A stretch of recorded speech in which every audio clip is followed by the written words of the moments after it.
आपकी निगाहों की ज़ीनत, अल्लाह की रहमतों का नुज़ूल होगा, आला हज़रत का फैज़ान तक़सीम होगा और अल्लाह ने जिसकी किस्मत में सआदत रखी है आज उनके हाथ पर हाथ रखकर सिलसिले रिज़विया में मुरीद होगा। आला हज़रत का खानवादा दौलत की बुनियाद पर दुनिया में मशहूर नहीं हुआ, नसब की बुनियाद पर मशहूर नहीं हुआ, खानदानी बैकग्राउंड की बुनियाद पर मशहूर नहीं हुआ, बल्कि आला हजरत का खानवादा पूरी दुनिया में जिस बुनियाद पर मशहूर है वो बुनियाद इल्मे शरीयत है, इल्मे फिक़्ह है। हर दौर में आला हजरत के खानकाह में एक अजीम फकीह और एक अजीम मुहद्दिस पैदा होता रहा। आला हजरत अजीमुल बरकत के दादा हजरत मौलाना रजा अली खां अपने जमाने के अजीम शान बुजुर्ग थे और अपने जमाने के जलील कद्र आलिम दीन थे। आला हजरत के वालिद मोहतरम अल्लामा नकी अली खां अपने दौर के सबसे बड़े मुहक्किक थे और आला हजरत इमाम अहमद रजा फाजिल बरेलवी तो इतने बड़े मुहक्किक थे कि 10वीं सदी हिजरी के बाद आला हजरत के टक्कर का कोई मुहक्किक और मुजद्दिद पूरी दुनिया में पैदा ही नहीं। नारे तकबीर, नारे रिसालत। ये मौलाना शमीम साहब हैं, इन्होंने बड़ी मेहनत की है। कई बार इन्होंने कोशिश की ताज शरिया को लाने के लिए, मगर इन्होंने मुझको नहीं पकड़ा, इसीलिए गड़बड़ हो गया। उसके बाद हुजूर कायदे मिल्लत को लाने के लिए इन्होंने बड़ी कोशिशें की। अल्हम्दुलिल्लाह इसमें इनको कामयाबी मिली और इसमें मेरा कोई हाथ नहीं है। इन्होंने आला हजरत अजीमुल बरकत की बारगाह में इस्तगासा पेश किया, कहा हुजूर एक जमाने से मैं आपके शहजादों को सीवान की सरजमीन पर लाना चाहता हूं, लेकिन कामयाबी नहीं मिल रही है। इस मर्तबा जब तक मेरी दुआ आपके वसीले से रब की बारगाह में कबूल नहीं होगी उस वक्त तक मैं आपकी चौखट से नहीं जाऊंगा। इनकी तारीख मंजूर हुई और अल्हम्दुलिल्लाह हुजूर कायदे मिल्लत ताजु शरिया का फैजान लेकर यहाँ तशरीफ लाए हुए। मौलाना शमीम साहब को मैं दिल की गहराइयों से मुबारकबाद पेश करता हूँ। बड़ी मेहनत की मौलाना नूर आलम साहब को मैं मुबारकबाद पेश करता हूँ, इनके तमाम अहबाब को, मुतल्लिकीन को। ये कॉन्फ्रेंस एक दो आदमी की मेहनत से नहीं हो सकती है, इसमें पूरी टीम लगी होगी, पूरा मोहल्ला लगा होगा, पूरी कमेटी लगी होगी, तब इतना बड़ा प्रोग्राम हो सकता।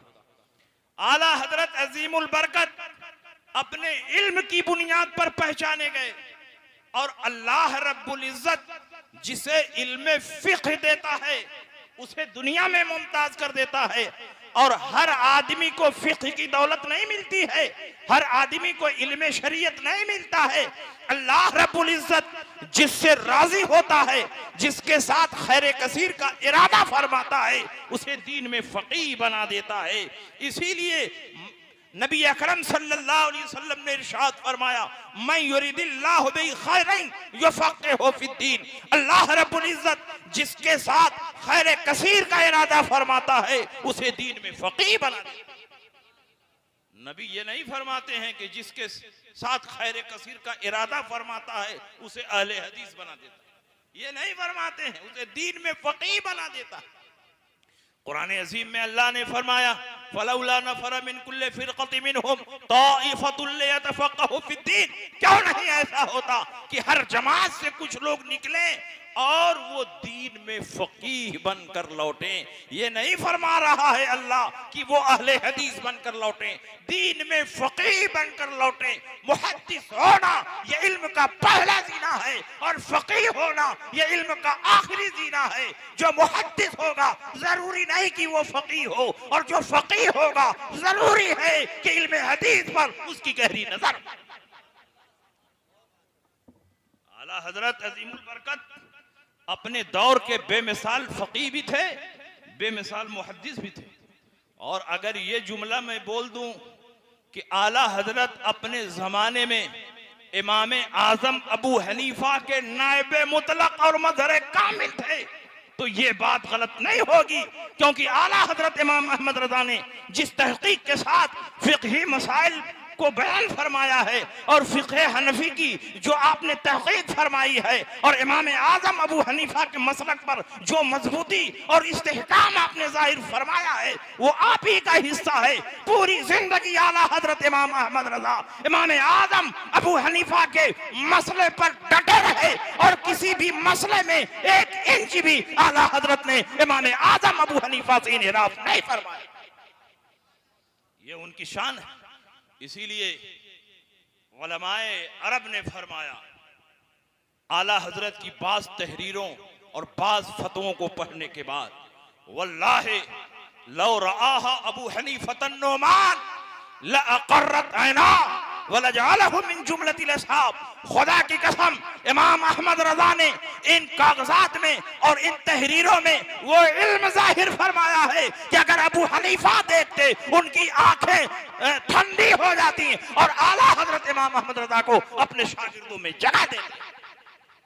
आला हजरत अजीमुल बरकत इमाम आजम के शागिर्दों में जगह पाते। इमाम आजम के शागिर्दों में मालूम है कि कौन कौन है? इमाम अबू यूसुफ है, इमाम मोहम्मद इब्ने हसन शैबानी है, इमाम ज़फ़र है, इमाम दाऊद ताई है। बड़े बड़े फ़ुक़हा और बड़े बड़े मुहद्दिसीन इमाम आज़म अबू हनीफा के शागिर्दों में हैं।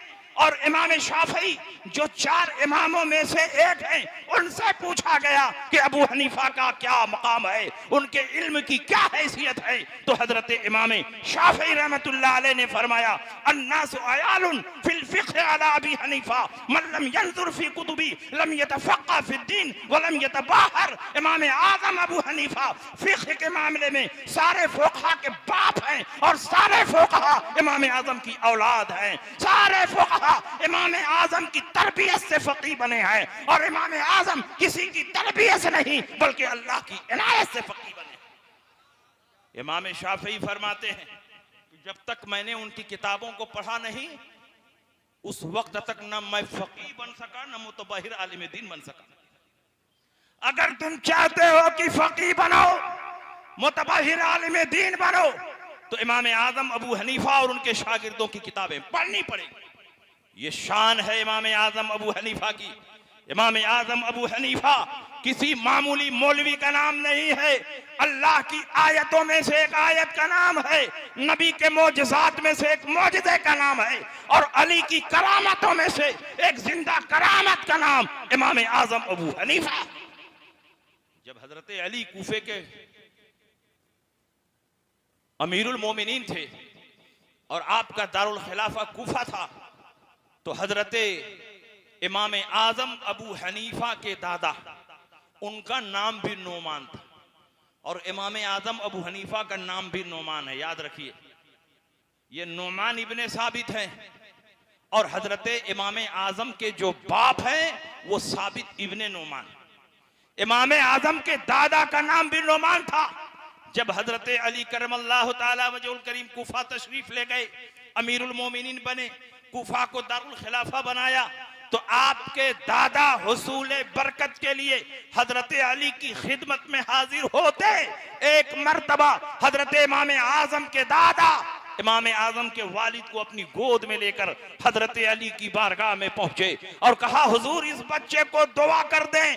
हजरत अली ने दुआ फरमाई और कहा इसकी नस्ल से परवरदिगार आलम एक ऐसा बच्चा पैदा फरमाएगा जो अपने इल्म से पूरी दुनिया को मुनव्वर मुजल्ला फरमा देगा। उसी बच्चे का नाम इमाम आज़म अबू हनीफा। हजरत अली करमल्लाहु ताला वजहुल करीम की दुआओं का नतीजा इमाम आज़म अबू हनीफा को अल्लाह ने जो मकाम अता फरमाया वो इल्म फ़िक़्ह की बुनियाद पर फरमाया। इमाम आज़म अबू हनीफा इतने बड़े फ़क़ीह कि आपके दौर के बड़े बड़े फ़ुक़हा जिन मसाइल को हल करने से आजिज और कासिर थे उसको इमाम आज़म अबू हनीफा ने चंद मिनटों में ऐसा हल फरमा दिया कि बड़े बड़े फ़ुक़हा हैरान रहे। और ज़माने तालिब इल्मी से आपके अंदर तफक्कुह फी दीन की ऐसी सलाहियत थी, ऐसा मलके इस्तिंबात था, इस्तिखराज मसाइल की ऐसी सलाहियत थी कि आपके असातिज़ा जिन हदीसों से मसाइल का इस्तिंबात न कर पाते इमाम आजम अबू हनीफा उन्हीं हदीसों से पढ़ने के जमाने में मसाइल का इस्तिंबात और इस्तिखराज फरमाते। क्या आपने ये वाकया नहीं सुना? इसी सीवान में बारहा मैंने बयान किया। इमाम आजम अबू हनीफा के उस्ताज़ हदीस हैं इमाम सुलेमान आमश रजी अल्लाह ताला अन्हु, जलील क़द्र ताबई, बेमिसाल मुहद्दिस, अपने जमाने के मुहद्दिसीन के इमाम आजम अबू हनीफा ने इल्मे हदीस उन्हीं की बारगाह में हासिल की। यूं तो इमाम आजम अबू हनीफा के मशाइखे हदीस की तादाद 4000 से ज्यादा है। जहां जहां हदीस मिलती इमाम आजम वहां पहुंचते और हदीस लेते, लेकिन खुसूसियत के साथ इल्मे हदीस की तहसील जिस बारगाह में की है वो हजरत इमाम सुलेमान आमश। जिस जमाने में अबू हनीफा इल्मे हदीस पढ़ रहे थे, उसी जमाने में एक साइल आया और इमाम सुलेमान आमश से पे दर पे उसने 100 सवालात किए। इमाम सुलेमान आमश ने फरमाया कि मुझे इसका जवाब नहीं मालूम, ये सब जदीद मसाइल है, नए किस्म के मसाइल है, कुरान और हदीस में साफ और सरी तौर पर इसका हुक्म नहीं पाता, इसलिए मैं इसका जवाब देने से कासिर हूं। इमाम आजम अबू हनीफा ने फरमाया हुजूर इजाजत हो तो मैं ही जवाब दे दूं। कहा अगर तुम जवाब दे सकते हो तो जवाब दे दो। हजरत इमाम आजम अबू हनीफा ने उसी तरतीब से 100 सवालों को दोहरा दिया जिस तरतीब से साइल ने अपने सवालात पेश किए थे, और फिर हर एक का जवाब भी अता फरमाया। पहले सवाल का जवाब ये है, दूसरे सवाल का जवाब ये है, तीसरे सवाल का जवाब ये है।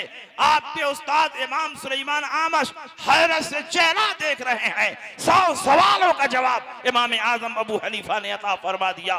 तो आपके उस्ताद ने पूछा अबू हनीफा तुम कहां से जवाब दे रहे हो? मुझे तो कुरान और हदीस में कहीं इसका हुक्म नजर नहीं आता। इमाम आजम अबू हनीफा फरमाते हैं हुजूर आपकी पढ़ाई हुई हदीसों की रोशनी में इन मसाइल का इस्तिंबात और इस्तिखराज कर रहा हो। ये हदीस फला मौके पर आपने इस तरह बयान फरमाई थी, उससे ये मसला निकला, और फला हदीस इस तरह बयान की थी, उससे ये मसला निकला, फला हदीस इस तरह बयान की थी, उससे ये मसला निकला। इमाम आजम ने 100 सवालों का जवाब भी अता फरमा दिया, और जिन हदीसों से मसाइल का इस्तिंबात किया था उन हदीसों को भी पढ़कर सुना दिया।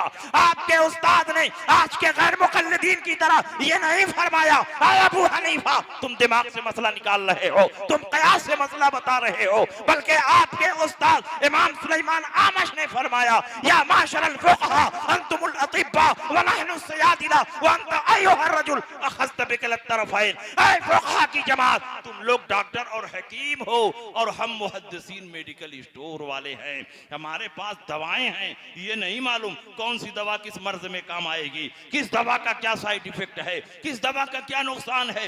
हमारे पास हदीसें हैं, ये नहीं मालूम किस हदीस से कौन सा मसला निकलेगा, किस हदीस से कौन सा मसला निकलेगा। लेकिन फुक़हा के पास हदीसें भी हैं और फुक़हा के पास हदीसों से मसाइल निकालने का मलिका भी है। और अबू हनीफा तुम्हारी शान तो सबसे निराली है। व अंत अय्युहर रजुल अखज़्त बिकिलत तरफ़ैन तुमको दोनों तरफ से हिस्सा मिला है। तुम बेमिसाल मुहद्दिस भी हो, बेमिसाल फ़क़ीह भी हो। जिन हदीसों को 200 दिनों में मैंने पढ़ाया था तुमने एक नशिस्त में सुना दिया, और जिन हदीसों से मैं मसाइल ना निकाल सका सैकड़ों मसाइल का तुमने इस्तिंबात और इस्तिखराज कर दिया। बताओ ये किसकी शान है? ये है इमाम आजम अबू हनीफा की शान। इमाम आजम अबू हनीफा का दिमाग इतना तेज था, उनकी ज़हानत, उनकी फतानत इस कदर कवी और मजबूत थी कि बड़े बड़े फुक़हा का जहां दिमाग नहीं पहुंचता था वहां फौरन इमाम आजम अबू हनीफा का दिमाग पहुंचता। इसीलिए इमाम अबू ज़ैद मज़रूदी फरमाते हैं लव वज़िना अक़्लो निस्फ़े अहलिल अर्द बेअक़्ले अबी हनीफा लरजहा अक़्लो अबी हनीफा। अगर आधी दुनिया के इंसानों की अक्ल को एक तराजू पर रख दिया जाए और दूसरे तराजू पर अबू हनीफा की अक्ल को रख दिया जाए तो अबू हनीफा का पलड़ा भारी पड़ जाए। ये शान इमाम आजम अबू हनीफा की। और अपनी किस्मत पर नाज करो कि तुम किसी और इमाम के मुक़ल्लिद नहीं हो, इमाम आजम अबू हनीफा के मुक़ल्लिद। इमाम आजम अबू हनीफा तन्हा चारों इमामों में से ऐसे इमाम हैं जो ताबई हैं और जिन्होंने कई सहाबा की जियारत की है। इमाम शाफी ताबई नहीं है, इमाम मालिक ताबई नहीं है, इमाम अहमद इब्न हम्बल ताबई नहीं है, ये सब जूनियर हैं और इमाम आजम इन सब से सीनियर हैं। अल्लाह ने हमें दामन भी दिया है तो इमाम आजम अबू हनीफा का दामन दिया है, और मुजद्दिद दिया है तो मुजद्दिद आजम दिया है, और मुफ्ती दिया है तो मुफ्ती आजम दिया है। डूब एकदम आ गया है फॉर्म में। अंदर घुसा दीजिए, बहुत देर से हम कोशिश कर रहे हैं, हमको कोई अंदर ले ही नहीं रहा।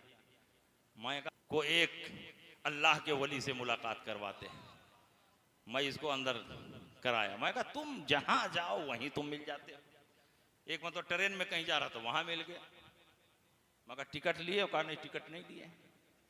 कहा टीटी आएगा तब? कहा कि मैं कह दूंगा कि मैं तो पागल हूं। मैं कहा पागल भी कितनी चालाकी की बात करता। कहा मैं कह दूंगा मैं पागल हूं, मुझको कुछ नहीं करेगा। आप जरा अंदाजा लगाओ इमाम आजम अबू हनीफा की क्या शान है। बड़े बड़े फुक़हा और बड़े बड़े मुहद्दिसीन जिन मसाइल को हल करने से आजिज हो गए, उसको इमाम आजम अबू हनीफा ने हल फरमाया। आज अगर मुफ्ती किताब देखकर फतवा लिखे और जुज़ियात को नकल करे तो पूरी जिंदगी में 1 लाख फतवा नहीं लिख सकता है। ये आला हजरत की खुसूसियत है कि उन्होंने अपनी जिंदगी में 1 लाख से ज़ायद फतावे तहरीर फरमाए। आला हजरत के बाद बड़े बड़े मुफ्ती पैदा हुए, लेकिन किसी मुफ्ती के फतवों की तादाद 1 लाख तक नहीं पहुंची है। लेकिन इमाम आजम अबू हनीफा ने किताबें देखकर जुज़ियात नकल नहीं फरमाई, बल्कि किताब और सुन्नत की रोशनी में मसाइल का इस्तिंबात और इस्तिखराज फरमाया, और 86,000 मसाइल का इस्तिंबात और इस्तिखराज फरमाया। 38,000 मसाइल इबादत से मुताल्लिक निकाले और बाकी मसाइल मुआमलात से मुताल्लिक निकाले। अगर मुफ्ती किताब देखकर फतवा लिखे तो अपनी जिंदगी में 86,000 फतवा नहीं लिख सकता, लेकिन इमाम आजम ने जिस मसले का कहीं वजूद नहीं था, किताब और सुन्नत की रोशनी में उन मसाइल को उम्मत मुहम्मदिया के लिए क़यामत तक के लिए हल फरमाया। अगर अल्लाह ने इमाम आजम को पैदा न किया होता तो दीन को पहचानना भी मुश्किल हो जाता। इसीलिए अल्लाह के नबी ने फरमाया लौ कानल इल्म इंद सुरैया लना लहू रजुल मिन अबनाए फारिस। अगर इल्म सुरैया की बुलंदी पर भी होगा तो फारिस का रहने वाला एक शख्स वहां से उतार लाएगा और लोगों में तकसीम कर देगा। वो फारिस का रहने वाला कौन है?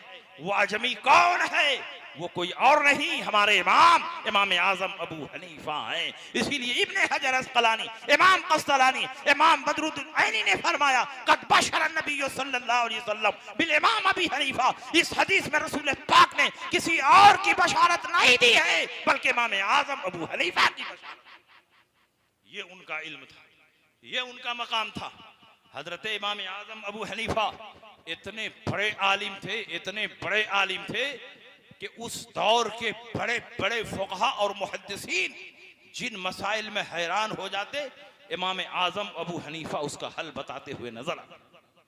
उसी दौर का एक वाक़या, एक बूढ़े आदमी का अपनी बीवी से झगड़ा हुआ और झगड़ा इतना बढ़ा कि बूढ़े आदमी ने गुस्से के आलम में कसम खाकर कह दिया कि जब तक तू नहीं मुझसे बात करेगी मैं भी तुझसे बात नहीं करूंगा। बीवी क्यों पीछे रहती? औरतें तो 10 हाथ मर्दों से आगे रहती हैं। कहा अगर तुमने कसम खा ली कि जब तक तू नहीं मुझसे बात करेगी मैं नहीं तुझसे बात करूंगा, तो मैं भी अल्लाह की कसम खाकर कहती हूं कि जब तक तू नहीं मुझसे बात करेगा मैं भी तुझसे बात नहीं करूंगा।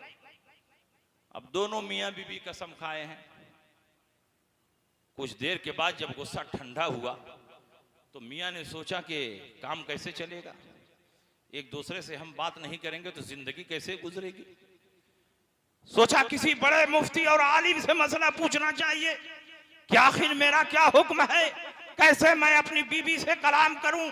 उस दौर के सबसे बड़े मुहद्दिस हजरत इमाम सुफियान सौरी रजी अल्लाह ताला अन्हो है, जो उस दौर के मुहद्दिसीन के इमाम हैं, जलील क़द्र ताबई हैं और हजारों हजार मुहद्दिसीन के उस्ताद हैं। वो बूढ़े मियाँ भागते हुए इमाम सुफियान सौरी की खिदमत में हाजिर हुए।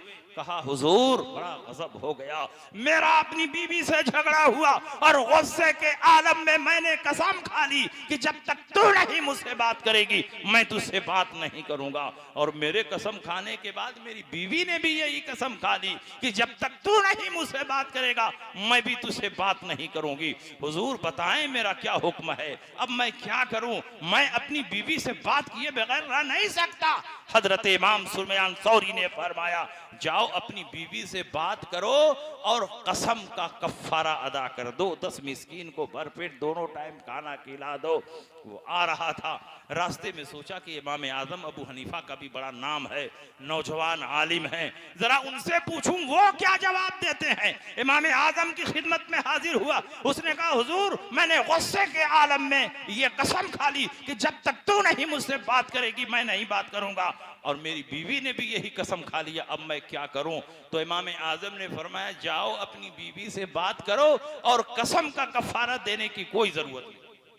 उसने कहा, अरे इतने बड़े इमाम फरमाते हैं कि बीवी से बात करो कसम टूट जाएगी, कफारा अदा कर दो, और अबू हनीफा फरमाते हैं कि अपनी बीवी से बात करो और कसम का कफारा देने की कोई जरूरत नहीं। फिर वो भागता हुआ सुफियान सौरी के पास गया, कहा कि हजरत आप मुझको गलत गलत मसला बताते हैं। कहा कैसे? कहा आपने बताया कि अपनी बीवी से बात करो और कसम का कफारा अदा कर दो, और अबू हनीफा तो फरमा रहे हैं कि अपनी बीवी से बात करो और कसम का कफारा देने की कोई जरूरत नहीं। सुफियान सौरी जलाल के आलम में आए, हाथ में आसा लिया, कहा चलो मैं पूछता हूं अबू हनीफा से। उस आदमी को लिए हुए इमाम आजम अबू हनीफा की खिदमत में आए और आते ही बरस पड़े, आए अबू हनीफा तुम लोगों को गलत गलत मसला बताते हो। इमाम आजम ने कहा हुजूर कौन सा मसला मैंने गलत बताया है? कहा अभी तुमने बूढ़े मियाँ को बताया है कि अपनी बीवी से बात करो और कसम का कफारा देने की कोई जरूरत नहीं। इमाम आजम ने कहा कि हुजूर आपने उसके सवाल को सही सौ पर समझा नहीं, मैं बड़े मियाँ से कहता हूँ फिर अपना मैटर बयान करें, अपना किस्सा बयान करें, आप भी गौर से सुने मैं भी गौर से सुनो। मुफ्ती जब तक सवाल को सही सौ पर समझ नहीं पाएगा उस वक्त तक उसका जवाब सही नहीं हो सकता, इसलिए बहुत गौर से आप भी सवाल सुने मैं भी सवाल सुनता हूँ। बड़े मियाँ खड़ा हुए, पूरा वाकया बयान किया, मेरा अपनी बीवी से झगड़ा हुआ, गुस्से के आलम में अल्लाह की कसम खाकर मैंने कहा कि जब तक तू नहीं मुझसे बात करेगी मैं तुझसे बात नहीं करूंगा, और मेरे कसम खाने के बाद मेरी बीवी ने भी यही कसम खा ली कि जब तक तू नहीं मुझसे बात करेगा मैं भी तुझसे बात नहीं करूंगी। इमाम आजम ने फरमाया हुजूर आपने कुछ नोट किया कि नहीं नोट किया?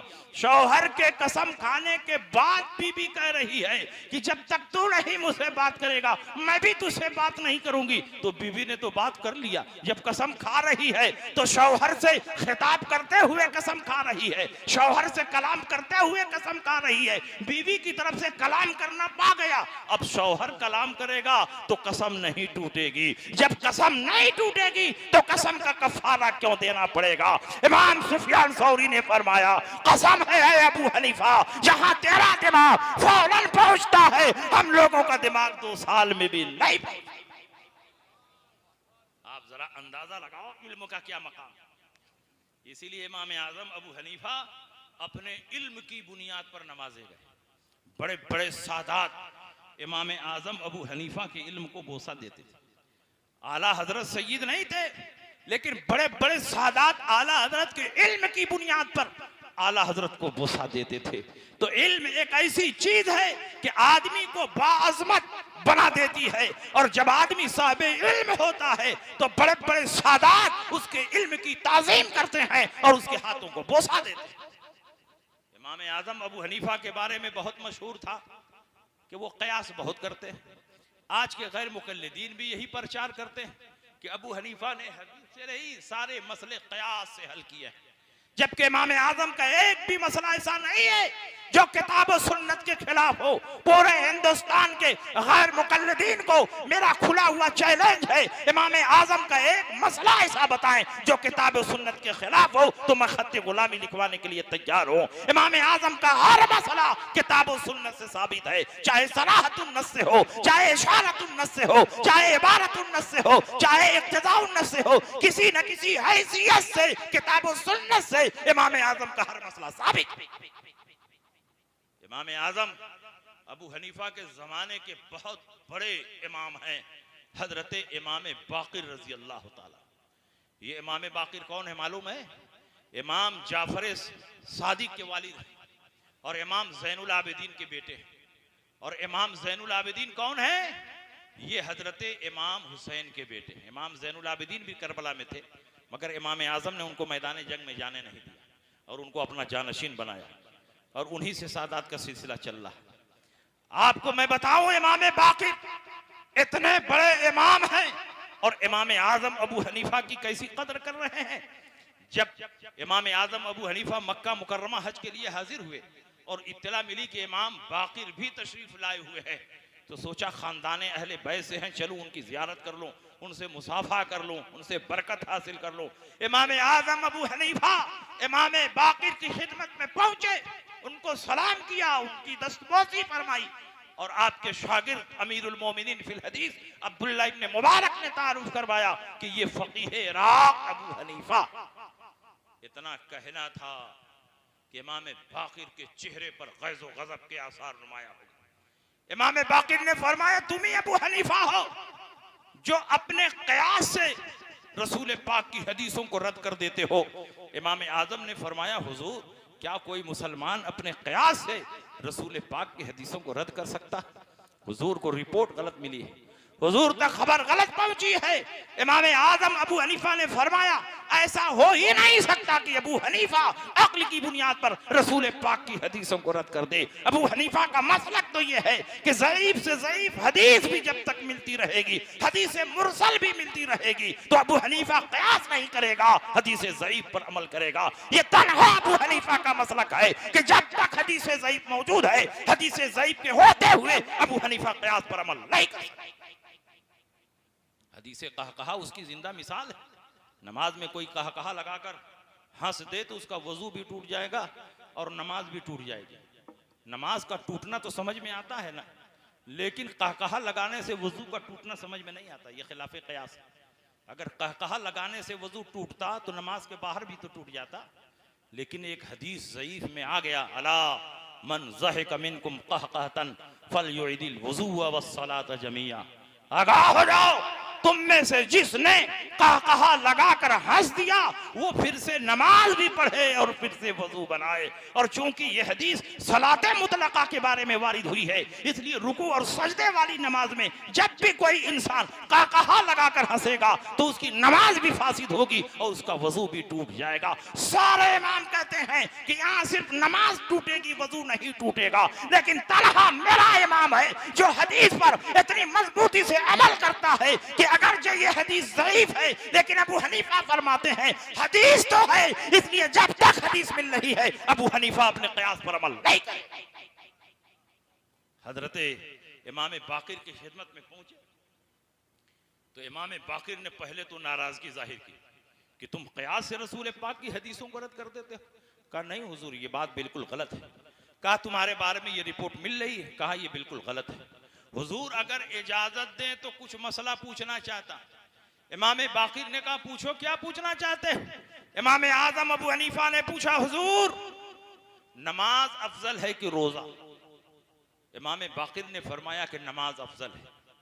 इमाम आज़म ने पूछा कि पीरियड के जमाने में औरतों से जो नमाजें छूट जाती हैं उनकी कज़ा नहीं है, और जो रोजे छूट जाते हैं उनकी कज़ा है।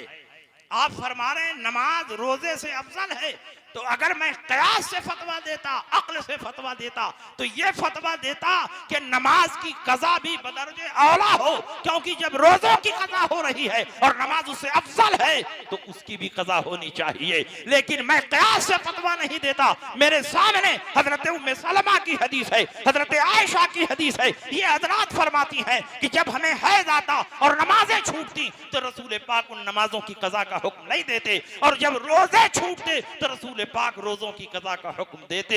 यही फतवा तो मैं भी देता। उसके बाद पूछा, हुजूर मर्द ज़ईफ है या औरत? कमजोर कौन है? इमाम बाकिर ने फरमाया कि औरत ज़ईफ और कमजोर है। इमाम आज़म ने पूछा कि वरासत में डबल हिस्सा किसको मिलता? इमाम बाकिर ने फरमाया कि मर्द को डबल मिलता है। इमाम आज़म ने फरमाया अगर मैं कयास से फतवा देता तो ये फतवा देता कि औरत को डबल हिस्सा दिया जाए, इसलिए कि जो ज़ईफ और कमजोर हो उसको माल की हाजत ज्यादा होती है।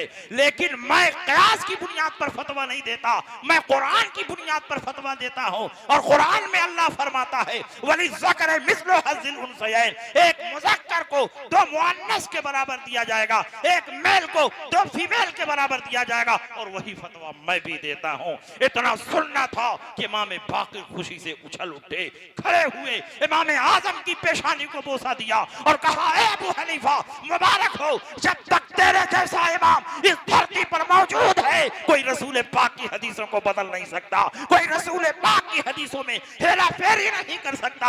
आज गैर मुक़ल्लिदीन जब इमाम आज़म अबू हनीफा पर हमला करते हैं तो अपनी हैसियत को भूल जाते हैं। जब जब गैर मुक़ल्लिदीन हदीसों में हेरा फेरी करते हैं तो इमाम आज़म के गुलाम खड़े होते हैं, उनकी चोली पकड़ लेते हैं और उनके चेहरे को बेनकाब कर देते हैं। ये शान हजरत इमाम आज़म अबू हनीफा की, आप जरा अंदाजा लगाओ मेरे इमाम की क्या शान है। इमाम आज़म अबू हनीफा रजी अल्लाह ताला अन्हो पूरी जिंदगी मसाइल का इस्तिंबात और इस्तिखराज करते रहे, लेकिन जब इबादत के लिए खड़े होते तो पूरी पूरी रात अल्लाह की इबादत और रियाजत में सर्फ फरमा देते। 40 साल तक मुसलसल इशा के वजू से फजर की नमाज अदा फरमाई। इमाम आज़म इतने बड़े आबिद व ज़ाहिद थे कि आप एक रकात में कभी दो कुरान खत्म फरमा दिया करते थे और एक कुरान तो बिला नागा खत्म फरमाते थे। इमाम आज़म अबू हनीफा जेल की जिस कोठरी में बंद थे, उन्होंने जब तक असीरी की हालत थी कई लाख खत्म कुरान इमाम आज़म अबू हनीफा ने किया है। जब इमाम आज़म अबू हनीफा का इंतकाल हो गया, उनकी इबादत और रियाजत और उनके क़याम का हाल देखो।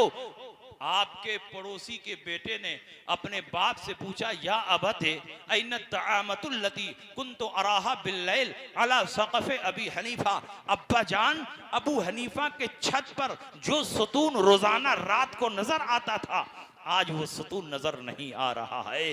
तो बाप ने अपने बेटे से कहा कि बेटे वो सतून नहीं था, वो अबू हनीफा थे।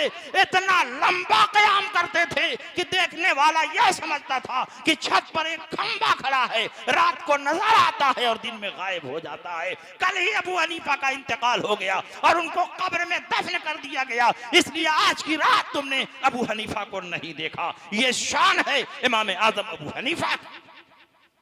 जरा अंदाजा लगाओ कितने बड़े इमाम के हम पैरोकार हैं, कितने बड़े इमाम के हम मुक़ल्लिद हैं। इमाम आज़म अबू हनीफा रज़ी अल्लाह ताला अन्हो ने सारे फुक़हा पर एहसान अज़ीम फरमाया। इस्तिंबात और इज्तिहाद के जितने उसूल और क़वाइद हैं वो सब इमाम आज़म अबू हनीफा के बनाए हुए हैं।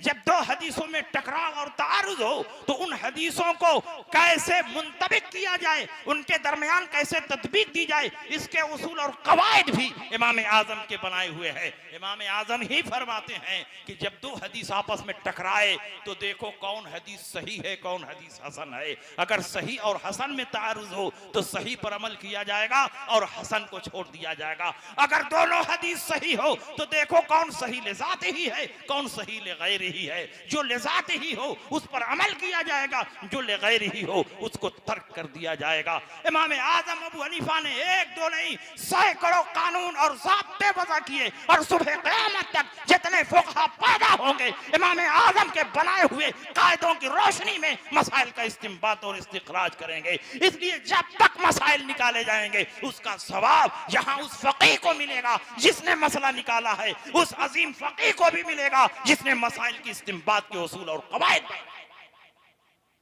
ये इमाम आज़म की शान है। और जब दो हदीस आपस में टकराती थी तो इमाम आज़म अबू हनीफा इतनी तेजी के साथ उसको हल फरमा देते थे कि लोग हैरान रह जाते थे। जब दो हदीसें आपस में टकराए तो उस टकराव और तारुज़ को दूर करना ये कोई आसान काम नहीं। ये मामूली मौलवी नहीं, बड़ा से बड़ा मुफ्ती नहीं, बड़ा से बड़ा फ़क़ीह भी हो तो आसानी के साथ तारुज़ और टकराव को दूर नहीं कर सकते। उसकी अगर हम मिसालें पेश करें तो एक दो नहीं बहुत सारी मिसालें पेश की जा सकती हैं। इमाम आज़म अबू हनीफा रज़ी अल्लाह ताला अन्हो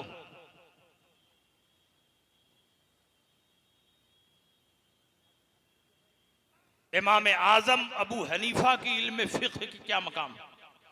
जब दो हदीसें आपस में टकराती थी तो तारुज और टकराव को दूर करने में हजरत इमाम आजम अबू हनीफा सबसे आगे नजर आते थे। बड़े बड़े फुकहा और बड़े बड़े मुज्तहिदीन जिस तारुज और टकराव को दूर नहीं कर पाते उसको इमाम आजम अबू हनीफा दूर करते हुए नजर आते। आप उसकी मिसाल सुनना चाहते हैं, उसकी मिसाल हदीस से सुनिए।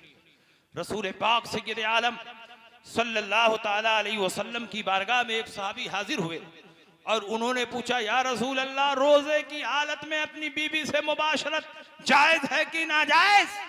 मुबाशरत का माना है शौहर अपने बरहना जिस्म को बीवी के जिस्म से टच करे लेकिन हम बिस्तरी और दुखूल ना हो। रसूल पाक ने फरमाया जायज है। वो सहाबी चले गए। दूसरे सहाबी आए, उन्होंने पूछा, या रसूल अल्लाह, रोजे की हालत में अपनी बीवी से मुबाशरत जायज है कि नाजायज। रसूल पाक ने फरमाया नाजायज है।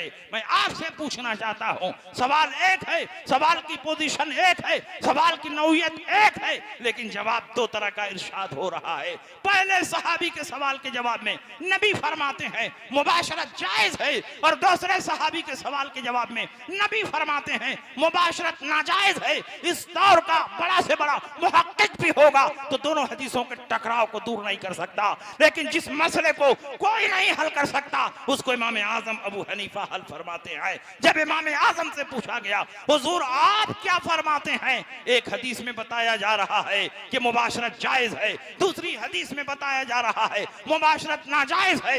इमाम आजम ने फरमाया हदीस में कोई तारुज और टकराव नहीं है। पहली हदीस जिसमें रसूल पाक ने फरमाया मुबाशरत जायज है, उसके पूछने वाले बूढ़े सहाबी थे। बूढ़ों में कुव्वत शहवानिया कम होती है, वो अपने मिजाज को कंट्रोल कर सकते हैं, अपने जज्बात को काबू में रख सकते हैं। तो नबी ने फरमाया तुम्हारे लिए मुबाशरत जायज है। और दूसरे नंबर पर जो सहाबी हाजिर हुए वो नौजवान सहाबी थे। नौजवानों में कुव्वत शहवानिया ज्यादा होती है, वो अपने मिजाज को कंट्रोल नहीं कर सकते, अपने जज्बात को काबू में नहीं रख सकते, तो उनके लिए नबी ने फरमाया मुबाशरत नाजायज है। तो हदीस में कोई टकराव नहीं। पहली हदीस बूढ़ों के लिए है और दूसरी हदीस नौजवानों की। सुभान अल्लाह, सुभान अब खामखा आप लोग खड़े हैं, हजरत जब आएंगे तो यही आएंगे। बार बार कहा जा रहा है ये जो वॉलंटियर है ना, ये भी अहमकुन नास ही है एक नंबर। बिल्कुल।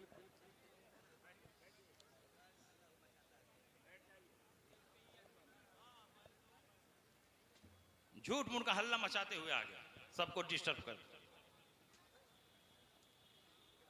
ये बाइक की हॉर्न मत बजाइए आप लोग। अरे क्या तमाशा है यार।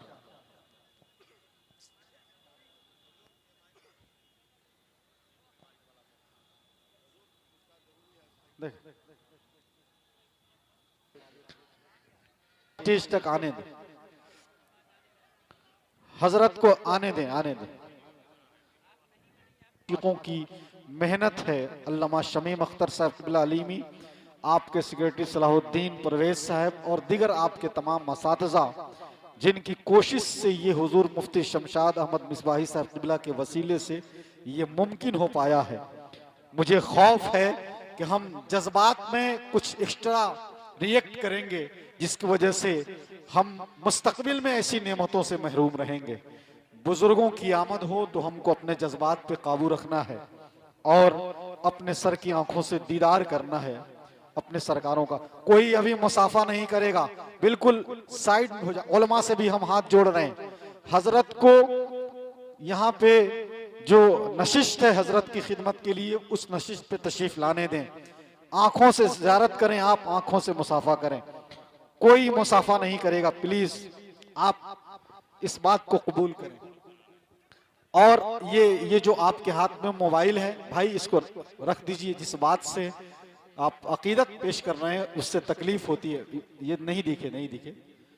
गुजारिश है, कोई मुसाफा नहीं करेगा। नूर दीदे हुजूर मुफ्ती आजम हिंद शहजादे ताजुश शरिया जानशीन हुजूर ताजुश शरिया हजरत अल्लामा मुफ्ती शाह मोहम्मद असजद रजा खां साहब क़िबला दामत फ़यज़ुम काज़िल क़ुज़ात फ़िल हिंद,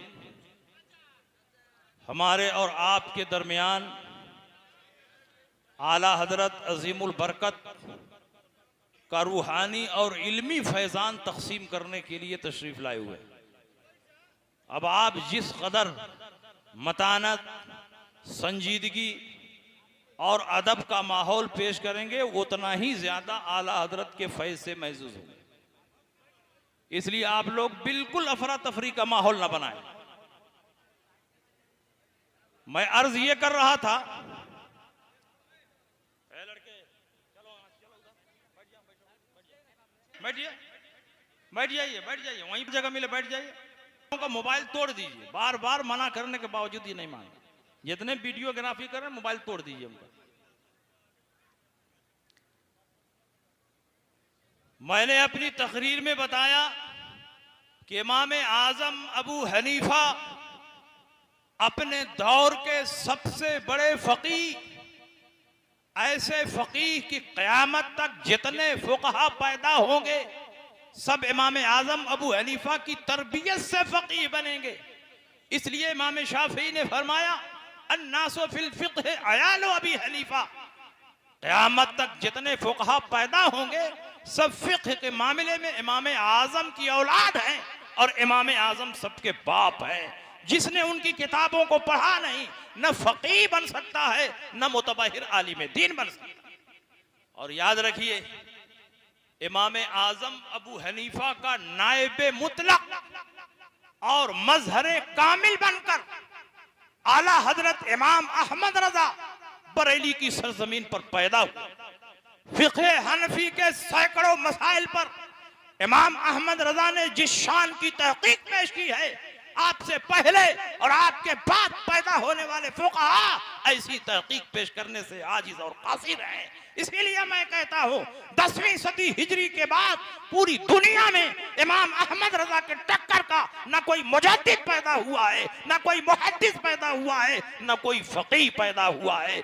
10वीं सदी हिजरी के मुजद्दिद अल्लामा जलालुद्दीन सुयूती हैं। उन्होंने अलग अलग मौज़ूआत पर 1000 से ज्यादा किताबें तस्नीफ फरमाई। उनके बाद पूरी दुनिया में बेशुमार मुहक्किकीन पैदा हुए, लेकिन सबकी तस्नीफात का जायजा लो, सिर्फ और सिर्फ आला हजरत इमाम अहमद रजा हैं जिन्होंने अलग अलग मौज़ूआत पर 1000 से ज्यादा किताबें कौम के हवाले की। इसलिए आला हजरत अपने दौर के सबसे बड़े फकीह हैं और इमाम आजम अबू हनीफा के नायबे मुतलक और मजहरे कामिल हैं। बड़े बड़े फुक़हा जिन मसाइल में हैरान थे, इमाम आजम अबू हनीफा के फैज़ से आला हजरत इमाम अहमद रजा ने उसका तस्फिया और फैसला फरमा दिया। मैंने इमाम आजम अबू हनीफा की सलाहियत के बारे में और उनके तफक्कुह फिद्दीन के बारे में कई बातें पेश की। जब दो बातों में तारुज़ और टकराव हो तो तत्बीक और तौफीक देना कोई आसान काम नहीं है। इस मामले में इमाम आजम अबू हनीफा की कोई नजीर और मिसाल नहीं थी। और आला हजरत इमाम अहमद रजा भी अपने दौर में ऐसे फकीह थे कि जब फुक़हा के अक़वाल आपस में टकराते तो इमाम आला हजरत फाजिल बरेलवी रज़ी अल्लाह तआला अन्हु चंद मिनटों में उन अक़वाल में ऐसी तदबीक फरमा देते कि सारे अक़वाल अपनी अपनी जगह पर मुंतबिक हो जाते। आइए मैं एक मिसाल पेश कर दूं। सुनना चाहते हैं कि नहीं सुनना चाहते हैं? आला हजरत के बारे में सुनना चाहते हैं? अल्लामा अलाउद्दीन हस्कफी ने दुर्रे मुख्तार में यह मसला लिखा है कि थूक से बाज तहरीरों को मिटाना जायज है, मगर अल्लाह के नाम को थूक से मिटाना नाजायज है। और उसके नीचे ये हदीस नकल फरमाई, अल कुरान अहब्बु इलल्लाह मिनस समावाति वल अर्द व मन फीहिन्ना, कुरान अल्लाह के नजदीक जो कुछ जमीन और आसमान में है सबसे ज्यादा महबूब है। अब इस हदीस की रोशनी में उन्होंने यह नतीजा पेश किया है कि जैसे अल्लाह के नाम को थूक से मिटाना नाजायज, उसी तरह कुरानी आयात को भी थूक से मिटाना नाजायज और हराम। लेकिन इस हदीस को पेश करने के बाद इख्तिलाफ पैदा हुआ कि जब कुरान अल्लाह के नजदीक जमीनों आसमान और जो कुछ जमीनों आसमान में है सबसे ज्यादा महबूब है, तो कुरान अफजल है कि रसूलुल्लाह अफजल है? ये मसला पैदा हुआ। अल्लामा शामी रहमतुल्लाह अलैह ने जब इस मकाम पर बहस फरमाई है तो उनको भी समझ में नहीं आया कि क्या लिखें, कुरान को अफजल बताएं कि रसूलुल्लाह को अफजल बताएं। तो अल्लामा शामी फरमाते इस मसले में इख्तिलाफ है, बाज़ फुक़हा ने फरमाया कुरान अफजल, बाज़ फुक़हा ने फरमाया कि रसूलुल्लाह अफजल, लेकिन एहतियात का तकाजा ये है कि तवक्कुफ किया जाए, सुकूत इख्तियार किया जाए। अल अहवत अल वक्फ, एहतियात इसमें है कि तवक्कुफ किया जाए। लेकिन कुर्बान जाइए इमाम अहमद रज़ा फाजिल बरेलवी के तफक्कुह फी दीन पर कि आपने जद्दुल मुमतार में अल अहवत अल वक्फ पर जब हाशिया तहरीर फरमाया तो आप लिखते हैं ला हाजता इलल वक्फ फ इन्नल मसअलता वाज़िहतुल हुक्म इंदी बिफज़लिल्लाहि तआला व तौफीक़िही। इस बंदे को चुपराने की कोई जरूरत नहीं, अल्लाह के फजल व करम से ये मसला मुझ पर बिल्कुल वाज़ेह है। अगर कुरान से मुराद मुसाफ लिया जाए जो कागज और रोशनाई का मजमुआ है तो वो मखलूक है, और रसूल पाक तमाम मखलूकात में सबसे अफजल तो उससे भी अफजल है। और अगर कुरान से मुराद कलाम इलाही लिया जाए तो कलाम इलाही अल्लाह की सिफत है, अल्लाह की हर सिफत कदीम है और नबी मखलूक और हादिस हैं। कोई भी मखलूक और कोई भी हादिस सिफत कदीमा के बराबर भी नहीं हो सकता, तो उससे अफजल कैसे हो सकता है? इस लिहाज से कुरान अफजल है और रसूल पाक मफजूल है। फुक़हा के अक़वाल में कोई टकराव नहीं, जिन्होंने कहा कुरान अफजल उनकी मुराद कलाम इलाही है, और जिन्होंने कहा रसूलुल्लाह अफजल उनकी मुराद मुसाफ है। इसलिए फुक़हा के कलाम में टकराव नहीं है।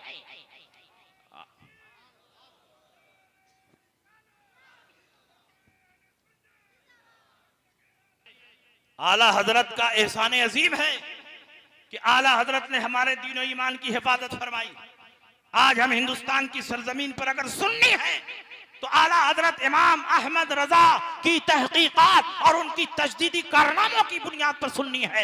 पूरी जिंदगी इमाम अहमद रजा बद मजहबों का रद्दो इब्ताल फरमाते रहे, और जितने बातिल फिरके पैदा हो चुके थे और जो पैदा हुए तने तनहा इमाम अहमद रजा ने तमाम फिरकों का मुकाबला किया और उनके रद में किताबें तस्नीफ फरमाई। सिर्फ वहाबियों के रद में आला हजरत ने 350 किताबें तस्नीफ फरमाई है। अगर आला हजरत ने वहाबियों की अलगार से हमारी हिफाजत न फरमाई होती तो आज हम इस मकाम पर सुन्नी सही अकीदा बनकर नहीं बैठे होते। आज हम सुन्नी हैं तो यह भी इमाम अहमद रजा की खिदमत का नतीजा। आला हजरत जब दूसरी बार ज़ियारत हरमैन के लिए तशरीफ ले गए तो वहाबियों ने शरीफ मक्का के दरबार में 6 सवालात पेश किए और कहा आप लोगों का अकीदा है कि नबी गैब जानते हैं, तो इन 6 सवालों का जवाब दे दीजिए। शरीफ मक्का ने मौलाना सालेह कमाल रईसुल उलमा को बुलाया, कहा ये वहाबियों की तरफ से सवालात हैं, ले जाइए 2 दिन में इसका जवाब लिख कर लाइए। जवाब इतना परफेक्ट और इतना मुकम्मल होना चाहिए कि कहीं से उंगली रखने की गुंजाइश ना हो। मौलाना सालेह कमाल वो पर्चा लेकर अपने घर आए। उनके घर मिलाद की महफिल चल रही थी। आला हजरत इमाम अहमद रजा को शुदा शुदा ये बात पहुंची कि वहाबियों ने इल्मे गैब मुस्तफा को चैलेंज किया है और 6 सवालात शरीफ मक्का के दरबार में पेश किए हैं और शरीफ मक्का को 2 दिन में जवाब चाहिए। आला हजरत की गैरत ईमानी ने गवारा ना किया कि अहमद रजा मक्का में मौजूद हो और कोई इल्मे गैब मुस्तफा को चैलेंज करके चला जाए। आला हजरत इमाम अहमद रजा ने फरमाया कि इल्मे गैब मुस्तफा पर अहमद रजा कलम उठाएगा और तहकीकी जवाब लिखेगा। आला हजरत इमाम अहमद रजा मौलाना सालेह कमाल के घर पहुंचे। मिलाद की महफिल चल रही थी। मौलाना सालेह कमाल ने एजाज़ो इकराम के साथ आला हजरत का इस्तकबाल किया और कहा हुजूर जब आप आ ही चुके हैं तो थोड़ी देर बयान फरमा दें ताकि मिलाद इख्तिताम को पहुंच जाए। आला हजरत खड़े हुए, तकरीबन 2 घंटा मुसलसल अरबी जबान में किताब और सुन्नत की रोशनी में इल्मे गैब मुस्तफा पर इमाम अहमद रजा ने तहकीकात नादरा का दरिया बहा दिया। इधर आला हजरत तकरीर फरमा रहे हैं और उधर मौलाना सालेह कमाल के चेहरे पर खुशी और मसरत के आसार नुमाया हैं, झूम रहे हैं। जब मिलाद की महफिल खत्म हुई, करीब रखी अलमारी को खोला, पर्चा निकाला, कहा हुजूर जो तकरीर आपने फरमाई है उसी को हिताए तहरीर में ले आए, उसी को राइटिंग में ले आए, जवाब मुकम्मल हो जाएगा।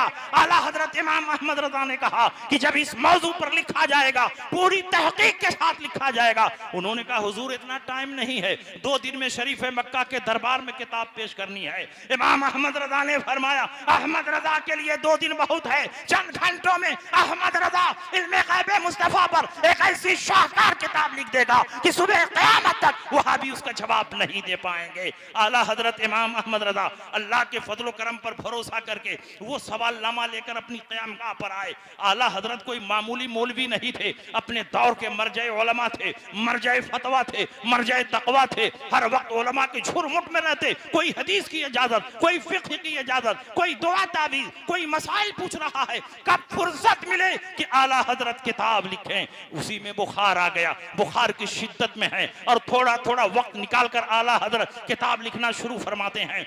और मजमुई तौर पर सिर्फ 8.5 घंटे में बगैर किसी किताब को देखे हुए आला हजरत इमाम अहमद रजा ने इल्मे गैब मुस्तफा पर अद-दौलतुल मक्किया के नाम से एक ऐसी अजीम शान किताब तहरीर फरमा दी कि जब शरीफ मक्का के दरबार में यह किताब पढ़ी जा रही थी, अभी आधी किताब पढ़ी गई और शरीफ मक्का ने फैसला सुना दिया, अल्लाह यूती व हाउलाए यमनऊन। अल्लाह अपने हबीब को गैब का इल्म अता फरमाता है और ये वहाबी उसका इनकार करते हैं।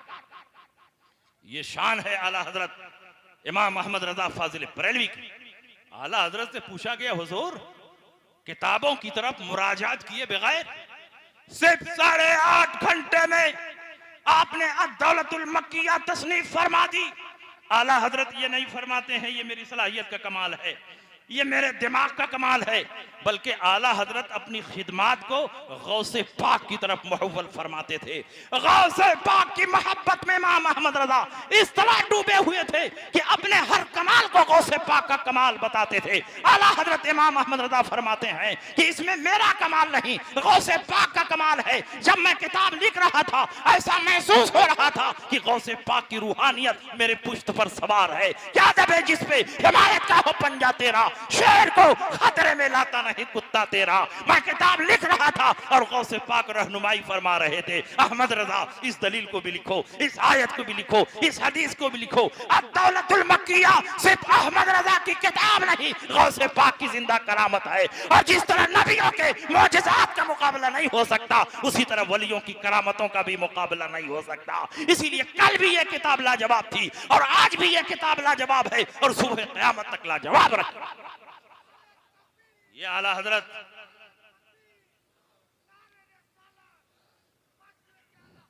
हजरत अजीमुल बरकत अपने दौर के मुजद्दिद है।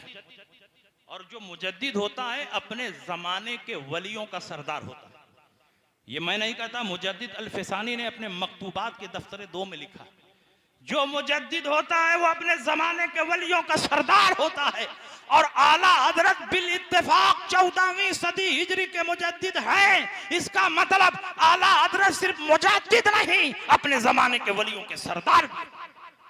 और आला हजरत को एजेंटों और दलालों ने नहीं मुजद्दिद बनाया था, अकीदत की बुनियाद पर मुजद्दिद नहीं बनाया गया, बल्कि उनके तहकीकी कारनामों और उनकी तहकीकी किताबों का देखने के बाद उलमाए हरमैन तय्यबैन ने फरमाया, वल्लाहि अक़ूल वल हक़्क़ु अक़ूल लौ क़ील फ़ीहि इन्नहु मुजद्दिदु हाज़ल क़र्न लकान हक़्क़न व सवाब। खुदा की कसम मैं कहता हूँ और सच कहता हूँ, अगर इनके बारे में ये ऐलान किया जाए कि ये इस सदी के मुजद्दिद हैं तो ये बात 100% सही है। आज तो ऐसे ऐसे लोग मुजद्दिद बनने की कोशिश कर रहे हैं कि जिनको नौमीर पंचगंज भी पढ़ाने का शऊर नहीं। मुरीदीन की तादाद ज्यादा हो गई, मुरीदीन ने उछाल दिया तो मुजद्दिद हो गए। अरे भाई कौन सा कारनामा आपने अंजाम दिया? घर घर में टीवी पहुंचा दिया। तो ये मुजद्दिद सुन्नत नहीं है, मुजद्दिद खुराफात, मुजद्दिद बिदात। कुछ लोगों के मुरीदों ने उनको मुजद्दिद बना दिया, कुछ मुबल्लिगीन ने अपने पीर को मुजद्दिद बना दिया, चरब कलाम खतीबों को उनके चाहने वालों ने मुजद्दिद बना दिया। लेकिन आला हजरत इमाम अहमद रजा फाजिल बरेलवी को उनके चाहने मानने वालों ने नहीं, उलमाए मक्का, उलमाए मदीना, उलमाए अरब व अजम ने बिल इत्तेफाक फरमाया कि इस दौर में अगर कोई 14वीं सदी हिजरी का मुजद्दिद है तो वो आला हजरत इमाम अहमद रजा। मुजद्दिद बनाना इंसानों का काम नहीं है, मुजद्दिद अल्लाह बनाता है। अल्लाह के नबी फरमाते इन्नल्लाह यबअसु लिहाज़िल उम्मा अला रास कुल्ल सना मन युजद्दिदु लहा दीनहा। परवरदिगार आलम हर सदी के इख्तिताम पर एक ऐसी शख्सियत को कायम फरमाता है जो उम्मत मोहम्मदिया के लिए दीन की तजदीद करता है। मुजद्दिद नया दीन नहीं पेश करता, बल्कि उसी पुराने दीन के चेहरे पर बिदातों मुनकरात के जो गुबार बैठ गए हैं उसको दलाइलो बराहीन की तलवार से साफ करके दीन के चेहरे को निखार कर दुनिया के सामने पेश करता है। तो मुजद्दिद बनाना ये चमचों और दलालों का काम नहीं, मुजद्दिद बनाना मुरीदीन का काम नहीं, मुजद्दिद अल्लाह बनाता है। और इमाम अहमद रज़ा फातिल बरेलवी बिल इत्तेफाक 14वीं सदी हिजरी के मुजद्दिद। आप याद रखें, आला हजरत जब अपने दौर के मुजद्दिद हैं तो वलियों के सरदार भी। इसीलिए आला हजरत की जबान में इतनी तासीर थी कि जो बात आपकी जबान से निकलती थी रब की बारगाह में कबूल हो जाती थी। आप हयाते आला हजरत का मुताला कीजिए, उसमें कश्फो करामत का बहुत लंबा चौड़ा बाब है। हम एक करामत बयान करते हैं। बरेली शरीफ में अल्लामा गुलाम हुसैन बरेलवी थे, मौलाना मोहम्मद हुसैन बरेलवी के वालिद थे। ये अल्लामा नकी अली खां के दोस्त हैं और बाप का दोस्त भी बाप ही के दर्जे में होता है। इसलिए जब अल्लामा गुलाम हुसैन बरेलवी आला हजरत की खिदमत में पहुंचते थे, आला हजरत उनकी ज़ियाफत फरमाते, उनका एजाज़ो इकराम फरमाते। एक दिन अल्लामा गुलाम हुसैन बरेलवी आला हजरत की खिदमत में पहुंचे। उन दिनों बरेली शरीफ में बारिश नहीं हो रही थी। आला हजरत ने शायान शान ज़ियाफत फरमाई और फरमाया कि बताइए बारिश का मिजाज कैसा है। अल्लामा गुलाम हुसैन बरेलवी इल्म नुजूम, इल्म हयात में जबरदस्त माहिर थे। सितारों की चाल देखकर बता देते कि बारिश होगी कि नहीं होगी। उन्होंने सितारों की चाल देखी, सितारों की वजह देखी, कागज पर जायचा और नक्शा बनाया और आला हजरत से फरमाया इस महीने में बारिश नहीं होगी, अगले महीने में बारिश होगी। इमाम अहमद रजा ने फरमाया अगर मेरे रब ने चाहा तो इसी महीने में बारिश होगी। उन्होंने कहा इस महीने में बारिश नहीं होगी, सितारों की चाल नहीं देखते। आला हजरत फरमाते हैं मैं सितारों की चाल भी देख रहा हूं और सितारों को पैदा करने वाले रब की कुदरत भी देख रहा हूं। मेरे रब ने चाहा तो इसी महीने में बारिश होगी। उन्होंने कहा इस महीने में बारिश नहीं होगी। आला हजरत ने देखा कि इल्मे नुजूम के जन्नी कायदों पर इतना एतमाद और भरोसा है कि अल्लाह की कुदरत से गाफिल हो रहे हैं और इन्हें पता भी नहीं चल रहा है। आला हजरत आलिम रब्बानी थे। आलिम रब्बानी किसी को भटकता हुआ देखता है, उसकी हिदायत का इंतजाम करता है। आला हजरत के सामने एक कलाक लटक रही थी, एक घड़ी लटक रही थी, उसमें 11:15 बज रहे थे। आला हजरत ने पूछा बताइए घड़ी में क्या टाइम हुए हैं? उन्होंने कहा 11:15 बजे है। आला हजरत ने पूछा 12 बजने में कितना बाकी है? उन्होंने कहा पौना घंटा बाकी है। आला हजरत ने पूछा कि अगर पौना घंटा नहीं गुजरेगा तो क्या 12 नहीं बजेगा, 12 की घंटी नहीं बजेगी? अल्लामा गुलाम हुसैन बरेलवी ने कहा जब तक पौना घंटा नहीं गुजरेगा न 12 बज सकता है न 12 की घंटी बज सकती है। आला हजरत खड़े हुए, बड़ी सुई को खींचकर 12 पे कर दिया, फौरन 12 बज गया, 12 की घंटी बज गई। आला हजरत ने फरमाया आज तो कह रहे थे जब तक पौना घंटा नहीं गुजरेगा न 12 बजेगा न 12 की घंटी बजेगी। देखिए 12 भी बज गया, 12 की घंटी बज गई। अल्लामा गुलाम हुसैन बरेलवी ने कहा आपने बड़ी सुई को खींचकर 12 पे कर दिया, इसलिए फौरन 12 बज गया, 12 की घंटी बज गई। अगर ये सुई अपनी फितरी रफ्तार से चलती तो पौना घंटा गुजरने के बाद ही 12 बजता। आला हजरत फरमाते हैं यही नुक्ता मैं आपके दिमाग में लाना चाहता था। मैंने बड़ी सुई को खींचकर 12 पे कर दिया, फौरन 12 बज गया, 12 की घंटी बज गई। मेरा परवरदिगार भी कादिर है, जब चाहे इस सितारे को खींचकर यहां कर दे, इस सितारे को खींचकर यहां कर दे, इस सितारे को खींचकर यहां कर दे। फौरन सितारों की चाल बदल जाएगी, सितारों की वजह बदल जाएगी, आपका बनाया हुआ नक्शा बदल जाएगा। मेरे रब ने चाहा तो इसी महीने में बारिश होगी, बल्कि इसी हफ्ते में बारिश होगी, बल्कि अभी बारिश होगी। इतना काला था कि बारिश होने लगी, बारिश होने लगी। इतनी बारिश होती है कि बरेली की सरजमीन जलताल हो जाए। ये आला हजरत अजीमुल बरकत की शान है। और जो शख्सियत यहाँ तशरीफ फरमा है, ये शख्सियत भी आला हजरत अजीमुल बरकत के शहजादे। आला हजरत का पूरा फैजान आपकी जात से दुनिया में तकसीम हो रहा है। जहां जा रहे हैं सुन्नियत की बहारें आ जा रही हैं। जिस स्टेज पर कदम रखते हैं लोगों के दिलों की धड़कन बन जाते हैं। मैं तो कहता हूं कि हिंदुस्तान के तमाम पीरों को अच्छे अच्छे जुब्बों और दस्तारों में सजाकर एक स्टेज पर बैठा दो और मेरे असजद रजा को एक स्टेज पर बैठा दो। सारे मुसलमान अल्लामा असजद रजा के स्टेज पर पहुंचेंगे, कोई तुम्हारे स्टेज पर झांकने नहीं जाएगा। ये शान है। आला हजरत अजीमुल बरकत का खानदान इतना बेमिसाल है कि 6 पीढ़ी से वली पैदा हो रहा है।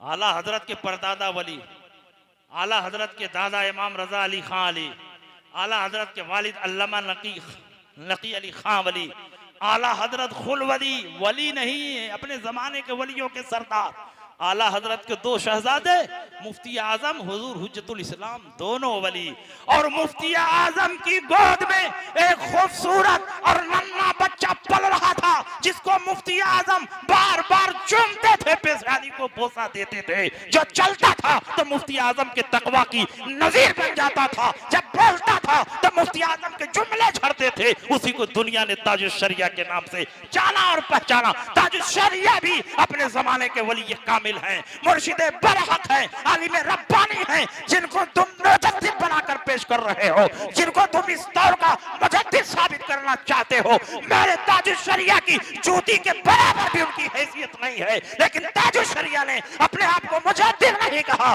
बल्कि अपने आप को उलमा का खादिम। ये हमारे हुजूर ताजुश शरिया की शान है। आला हजरत अपने दौर में इल्मे शरीयत में इमाम आजम के नायब थे और इल्मे तरीकत में गौसे पाक के नायब थे। और ये मैं नहीं कहता, बड़े बड़े वलियों के ख्वाब में आकर सरकार गौसे पाक ने बशारत दी। आप हयात आला हजरत का मुताला करो। जमात अहले सुन्नत के बहुत बड़े मुहद्दिस हैं पीर सैयद जमात अली शाह मुहद्दिस अलीपुरी, उन्होंने ख्वाब देखा, सरकार गौसे पाक ख्वाब में तशरीफ लाए।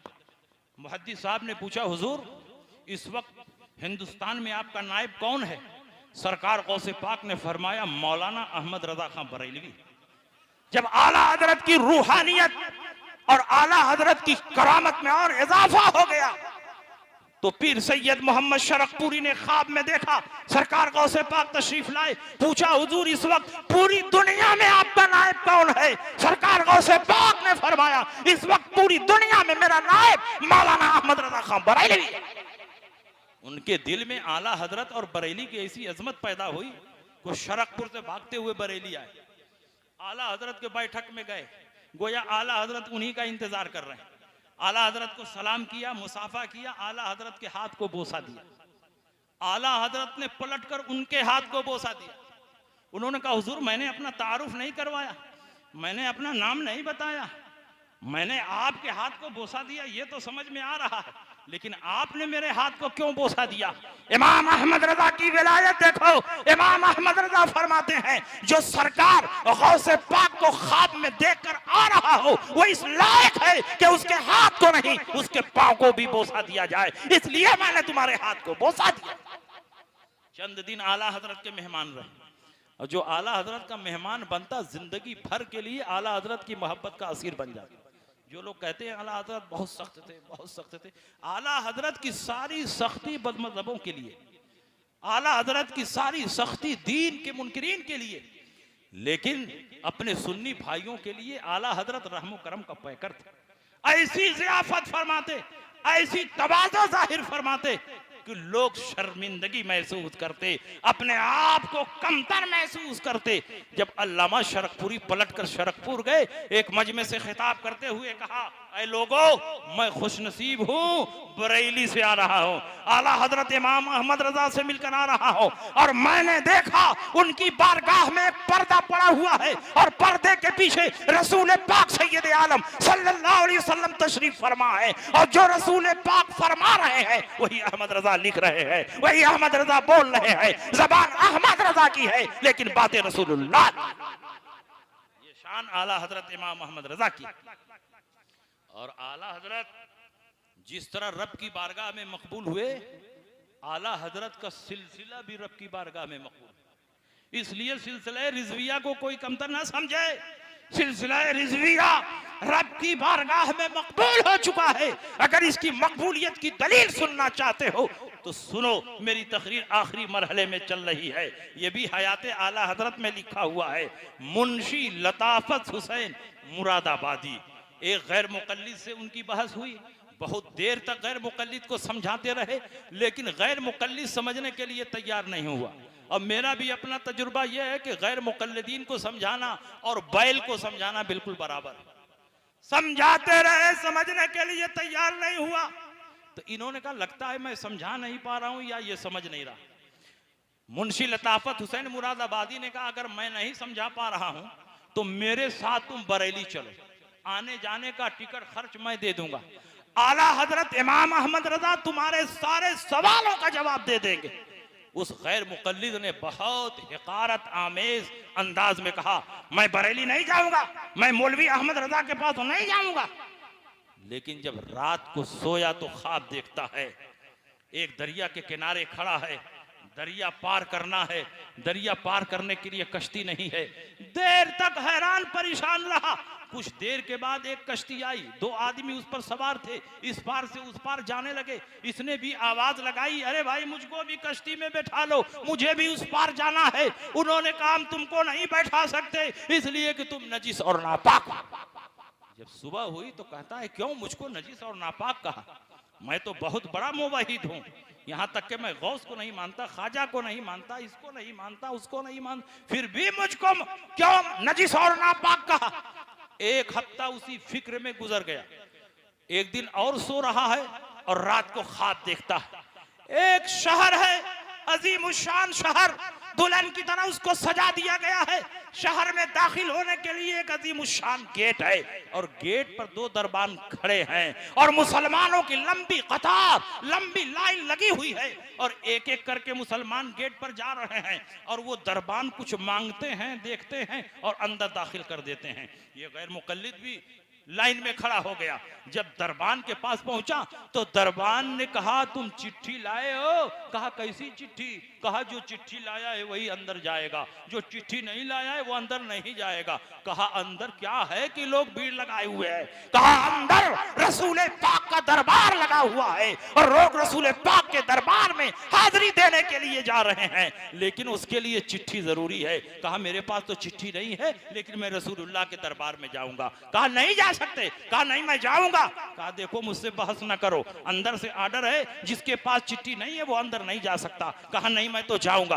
कहा अच्छा रुको मैं रसूल पाक से पूछ लेता हूं। दरबान अंदर गया, रसूल पाक से पूछा, रसूल पाक ने फरमाया वो नजिस और नापाक है, जब तक पाक ना हो जाए और जब तक चिट्ठी हासिल ना कर ले उस वक्त तक मेरी बारगाह में नहीं आ सकता है। दरबान ने कहा रसूल पाक फरमाते तुम नजिस और नापाक हो, पहले पाक हो जाओ फिर चिट्ठी हासिल करो, फिर रसूल पाक के दरबार में हाजिरी होगी। उसने कहा बड़ा अजीब मामला है, मैं कैसे नजिस और नापाक हूं और मैं कहां से चिट्ठी लाऊं, कहां जाकर पाक हूं? कहा घबराओ नहीं, ये भी मैं पूछ लेता हूं। दरबान अंदर गया, रसूल पाक से पूछा, रसूल पाक ने फरमाया कि जब तक वो अपने अकायदे बातिला से ताइब होकर पाक ना हो जाए और जब तक मौलाना अहमद रजा की चिट्ठी लेकर ना आए मेरे दरबार में उसकी हाजिरी नहीं हो सकती है। उसकी नींद खुल गई, आंख खुल गई, ज़ारो कतार रो रहा है। शहादत अज़ली ने उसकी रहनुमाई की। उसने कहा यह महज इत्तेफाक नहीं, कश्ती वालों ने कहा नजिस और नापाक है, रसूल पाक फरमा रहे हैं नजिस और नापाक है, इसका मतलब यह हुआ कि मैं जिस अकीदे पर हूं वो अकीदा ही नजिस और नापाक है। पीलीभीत रेलवे स्टेशन से टिकट कटाया, बरेली शरीफ पहुंचा और बरेली में आला हजरत इमाम अहमद रजा की खिदमत में उनके घर पर पहुंचा। आला हजरत उसी का इंतजार फरमा रहे हैं। जब बैठक में गया आला हजरत के रुखे ज़ेबा पर नजर पड़ी, कदमों पर गिर गया, फूट फूट कर रोने लगा, गैर मुक़ल्लिदियत से ताइब हो गया और आला हजरत ने उसका हाथ अपने हाथ में लेकर सिलसिले रिज़विया में मुरीद फरमाया। उसके बाद मुस्कुराते हुए आला हजरत ने अपनी जेब से शजरा निकाला, कहा ले जाओ यही चिट्ठी है, अब रसूल पाक के दरबार में तुम्हारी हाजिरी हो सकती है। कोई सिलसिला रिज़विया को कमतर न समझे, ये वो सिलसिला है जो रब की बारगाह में मकबूल हो चुका है और इस सिलसिले का शजरा सिर्फ शजरा नहीं, कागज का टुकड़ा नहीं, ये जन्नत का परवाना है। जिसके हाथ में सिलसिला रिज़विया का शजरा है उसके हाथ में निजात का सामान। आज खुशनसीब है वो लोग जो हुजूर कायदे मिल्लत के हाथ पर मुरीद होकर सिलसिला रिज़विया में दाखिल होंगे और जन्नत का टिकट हासिल करेंगे, निजात का परवाना हासिल करेंगे, बख्शिश का सामान हासिल करेंगे।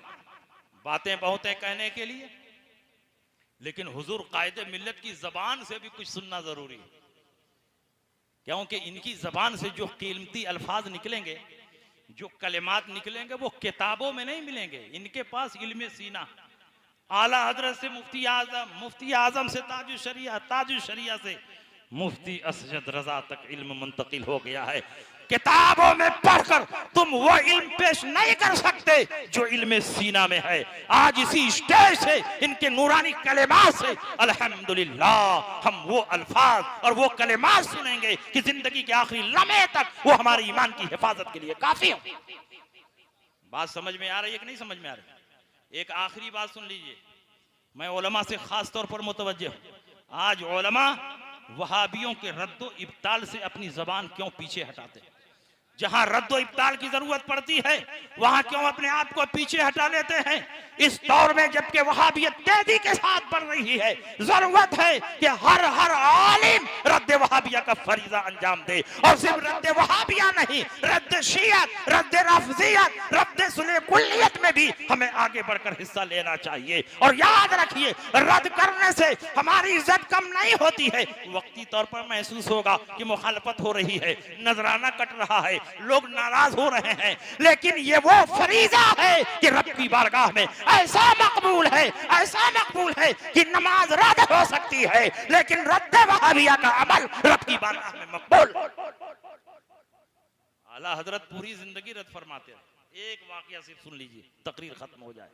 मकामाते खैर सफा 557, इस पे लिखा हुआ है कि जब मौलाना अशरफ अली थानवी ने हिफ्जुल ईमान लिखी तो पूरे हिंदुस्तान में आग लग गई। नबी के इल्म को चौपायों और पागलों से तशबीह दी। उलमाए हरमैन तैयबैन के साथ साथ उलमाए हिंदुस्तान ने भी उसके कुफ्र और इर्तिदाद का फतवा जारी फरमाया। पूरे हिंदुस्तान में आग लग गई। उसी जमाने में मौलवी अशरफ अली थानवी मक्का मस्जिद हैदराबाद पहुंचे और हैदराबाद की मक्का मस्जिद के खतीबो इमाम थे पीर सैयद मोहम्मद बगदादी, कादरी, खालिदी, रिफाई, नक्शबंदी, हैदराबादी सुम्मा मदनी। इतनी निस्बतें याद रहेंगी। पीर सैयद मोहम्मद बगदादी, कादरी, खालिदी, रिफाई, नक्शबंदी, हैदराबादी सुम्मा मदनी। मकामाते खैर में लिखा हुआ है कि जब हिफ्जुल ईमान छपी और हैदराबाद में पहुंची तो एक आदमी ने हिफ्जुल ईमान की वो इबारत जिसमें नबी के इल्म को चौपायों और पागलों से तशबीह दी गई, जो सफा 7 पर मौजूद है। एक आदमी ने पीर सैयद मोहम्मद बगदादी को हिफ्जुल ईमान पेश की। कहा, हुजूर इस किताब का मुताला फरमाएं और ये बताएं कि ये कैसी किताब है। पीर सैयद मोहम्मद बगदादी हैदराबाद के थे। हैदराबाद के सुलह कुल्लियों को कान खोलकर सुनना चाहिए कि तुम अपने मशाइख के रास्ते पर नहीं बल्कि अपने मशाइख के रास्ते से भटके हुए हो। पीर सैयद मोहम्मद बगदादी ने किताब का बगौर मुताला फरमाया और उसके बाद मिंबर पर खड़े होकर तमाम नमाजियों के सामने उन्होंने हिफ्जुल ईमान का रद्द बलीग फरमाया और अपनी तकरीर में फरमाया कि मौलवी अशरफ अली थानवी ने नबी के इल्म को निहायत हकीर और रज़ील चीजों से तशबीह दी है। इस किताब से बुए कुफ्र आती, बुए ईमान नहीं, बुए कुफ्र आती। पूरे हैदराबाद में हंगामा हो गया। एक मरतबा मौलवी अशरफ अली हैदराबाद में आए हुए थे और मौलाना कासिम नानोतवी के बेटे हैं हाफिज अहमद, कारी तैयब के बाप का नाम है हाफिज अहमद। मौलाना अनवारुल्लाह शाह फारूकी, उन्होंने दारुल उलूम निजामिया का इनको मोहतमिम बनाया। अनवारुल्लाह शाह फारूकी ने बड़ी अच्छी अच्छी किताबें लिखी हैं, लेकिन उनका मामला भी मुझको समझ में नहीं आया। बहुत किताबों का मुताला किया लेकिन उनका मामला भी मुझको बहुत डगमग नजर आया। दोनों तरफ से ताल्लुक रखते थे।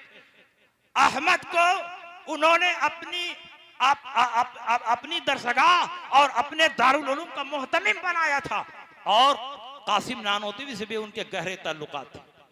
हाफिज अहमद के घर पर मीटिंग हुई। मौलवी अशरफ अली थानवी आए हुए थे। हैदराबाद के तमाम जय्यद उलमा हाफिज अहमद के मकान पर जमा हुए और हिफ्जुल ईमान की उस कुफरी इबारत पर बहस शुरू हुई। पीर सैयद मोहम्मद बगदादी ने उसी मजमे में मौलवी अशरफ अली थानवी के सामने खड़े होकर उस किताब पर रद्द बलीग फरमाया और साफ लफ्जों में फरमाया, इस किताब से बुए कुफ्र आ रही है और ऐसी इबारत लिखने वाला हरगिज मुसलमान नहीं हो सकता। उन्होंने सारे उलमा के सामने रद्द बली किया। मौलवी अशरफ अली थानवी मौजूद थे। अगर उस इबारत की कोई तावील हो सकती थी तो मौलवी अशरफ अली थानवी ने क्यों नहीं उस वक्त इबारत की तावील पेश की। इसका मतलब यह हुआ कि वो कुफरी माना में सरी मुतबय्यन थी और किसी भी किस्म की तावील करीब और बईद की उस इबारत में गुंजाइश नहीं थी। इसलिए आला हजरत इमाम अहमद रज़ा ने उनकी तकफीर फरमाई। जब रात को पीर सैयद मोहम्मद बगदादी सोते हैं, नसीबा बेदार होता है, रसूल पाक उनके ख्वाब में तशरीफ लाए और फरमाते हैं, सैयद मोहम्मद बगदादी, मैं तुम्हारे रद्दो इब्ताल से बहुत खुश हुआ। तुमने हिफ्जुल ईमान की जो कबाहत बयान की उससे मैं बहुत खुश हुआ। मांगो क्या मांगते हो। पीर सैयद मोहम्मद बगदादी ने कहा, या रसूल अल्लाह, अगर मेरा ये अमल आपकी बारगाह में मकबूल है तो मैं दो चीज का सवाल करता हूं। मेरी जो बकिया जिंदगी है मदीना मुनव्वरा में बसर हो जाए और जब मैं मरूं तो जन्नतुल बकी में जगह मिल जाए। रसूल पाक फरमाते हैं, बस इतनी सी बात। उन्होंने कहा, या रसूल अल्लाह, यही मेरे लिए बहुत है। जो बकिया जिंदगी है मदीने में बसर हो जाए और मरूं तो जन्नतुल बकी में दफन होना नसीब हो जाए। रसूल पाक ने फरमाया, तुम्हारी तमन्ना पूरी की गई। चंद दिनों के बाद वो मदीना मुनव्वरा चले गए। 10 साल तक मदीना मुनव्वरा में रहे और जब इंतकाल हुआ तो जन्नतुल बकी में मदफून हुए। मैं आपसे पूछना चाहता हूं, एक आलिम रब्बानी पीर सैयद मोहम्मद बगदादी ने हिफ्जुल ईमान की सिर्फ इबारत की, एक दो मजलिस में कबाहत बयान की, उसकी तरदीद फरमाई तो रसूल पाक इतना राजी हुए कि मदीना बुला लिया और इमाम अहमद रज़ा ने पूरी जिंदगी वहाबियों की तमाम कुफरी इबारतों का रद्द इब्ताल फरमाया है। उसके रद्द में सैकड़ों किताबें लिखी हैं। तो इमाम अहमद रज़ा की मकबूलियत का क्या आलम होगा, इमाम अहमद रज़ा की महबूबियत का क्या आलम होगा। इसीलिए इधर जुमा के दिन 25 सफर को इमाम अहमद रज़ा की रूह निकल रही है और उधर बैतुल मक़दिस में रसूल पाक अपने सहाबा के साथ इमाम अहमद रज़ा की रूह का इस्तक़बाल फरमा रहे हैं। ये इमाम अहमद रज़ा की शान है। इसलिए हम उलमा को बदमज़हबों का रद्द और इब्ताल करने में पीछे नहीं रहना चाहिए। अपनी ताकत, कुदरत और अपने इल्म के मुताबिक बदमज़हबों का रद्द और इब्ताल करना चाहिए। इमाम अहमद रज़ा की शान में मैं क्या बयान कर सकता हूँ। बड़े बड़ों ने यही कहकर खामोशी इख्तियार कर ली, तुम्हारी शान में जो कुछ कहो उससे सिवा तुम हो। कसीम जाने इरफा ऐ शह अहमद रज़ा तुम हो। यहाँ आकर मिली नहरें शरीयत और तरीकत की, हसीना मजमउल बहरैन ऐसे रहनुमा तुम हो। तुम ही फैला रहे हो इल्मे हक अकनाफ आलम में। इमाम अहले सुन्नत नाइबे गौसुल वरा तुम हो। इन्हीं बातों के साथ मैं तकरीर खत्म कर रहा हूँ और हुजूर वाला की तरफ अब माइक जाएगा। अब हुजूर वाला जितना चाहें सिवान के लोगों को फैज़याब फरमा दें। सब के सब आपके प्यासे हैं।